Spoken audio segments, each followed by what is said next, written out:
Hi, ഞാൻ Fiji Thomas. ഇന്ന് നിങ്ങളുടെ മുന്നിൽ എത്തുന്നത് കേന്ദ്ര സർക്കാരിന്റെ ഒരു നിക്ഷേപ പദ്ധതിയെ കുറിച്ച് പറയാനാണ്. അതായത് ഡിജിറ്റൽ പ്ലാറ്റ്ഫോം ഉപയോഗിച്ചുള്ള ഒരു നിക്ഷേപ പദ്ധതി. ഒറ്റത്തവണയായി നിങ്ങൾ 22,000 രൂപ നിക്ഷേപിക്കുക. ഒരു ദിവസം 60,000 രൂപ വരെ വരുമാനം. അപ്പോഴോ ഒരു മാസമാകുമ്പോൾ 20 ലക്ഷം രൂപ വരുമാനം.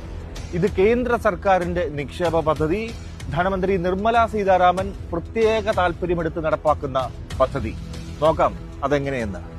Anyone who opens an account in my program today can earn 60,000 rupees in just one day and up to 2 million rupees per month. അങ്ങനെ നിർമ്മല സീതാരാമൻ പറഞ്ഞതനുസരിച്ച് ആ വീഡിയോയ്ക്ക്, അവരുടെ വീഡിയോയ്ക്ക് തൊട്ട് താഴെയുള്ള ലിങ്കിൽ ഞാൻ ക്ലിക്ക് ചെയ്ത ലിങ്കിന്റെ പേര് തന്നെ വിചിത്രമാണ്. konayakabudiyai.com അങ്ങനെ മറ്റാണ്. ഒരു വിദേശ വനിതയുടെ ഇമേജ് ഒക്കെയാണ് അതിൽ ഇട്ടിരിക്കുന്നത്. താഴേക്ക് വരുമ്പോൾ കുറച്ച് ഡീറ്റെയിൽസ് കൊടുത്തിട്ടുണ്ട്. എങ്ങനെയാണ് ഈ ഒരു പദ്ധതിയിലേക്ക് ചേരുക എന്നത് സംബന്ധിച്ച വിവരം. പിന്നെ അതിനുശേഷം രജിസ്ട്രേഷൻ ഫ്രീ ആണ് എന്ന് പറയുന്നു. നമ്മുടെ പേര് കൊടുക്കുക, ലാസ്റ്റ് നെയിം കൊടുക്കുക, ഇമെയിൽ അഡ്രസ് കൊടുക്കുക, കോൺടാക്ട് നമ്പർ കൊടുക്കുക, സബ്മിറ്റ് ചെയ്യുക. ഇതാണ് പ്രോസസ്. അതിനുശേഷം ഇതിൽ വ്യക്തമായി പറയുന്നത്, ഇങ്ങനെ നമ്മൾ സബ്മിറ്റ് ചെയ്ത് കഴിയുമ്പോൾ A specialist will call you, explain all the details. അപ്പോൾ ഇങ്ങനെയൊക്കെയാണ് കാര്യങ്ങൾ. പെട്ടെന്ന് തന്നെ ഈ പദ്ധതിയിലേക്ക് എത്തൂ.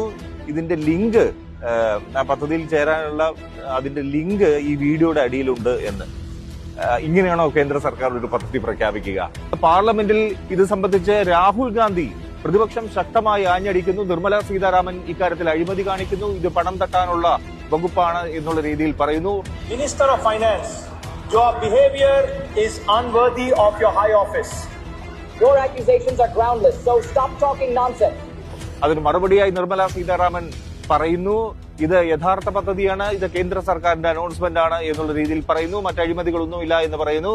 കണ്ടില്ലേ, ഇതാണ് തട്ടിപ്പ്, വമ്പൻ തട്ടിപ്പ്. കേന്ദ്ര സർക്കാരിന്റെ പേരിൽ നടത്തുന്ന തട്ടിപ്പ്. കേന്ദ്ര സർക്കാരിന് ഇത്തരത്തിൽ ഒരു പദ്ധതിയില്ല. നിർമ്മല സീതാരാമൻ ധനമന്ത്രി ഇത് പ്രഖ്യാപിച്ചിട്ടുമില്ല, പ്രതിപക്ഷം എതിർത്തിട്ടുമില്ല. എന്താണ് സംഭവിക്കുന്നത്? പാവപ്പെട്ടവരെ, സാധാരണക്കാരെയൊക്കെ ഈ ഒരു ചതിക്കുഴിയിൽ വീഴ്ത്തി പണം തട്ടാനുള്ള ശ്രമം ഡിജിറ്റൽ പ്ലാറ്റ്ഫോമിലൂടെ AI സാങ്കേതിക വിദ്യ ഉപയോഗിച്ച് നടത്തുന്ന തട്ടിപ്പ്.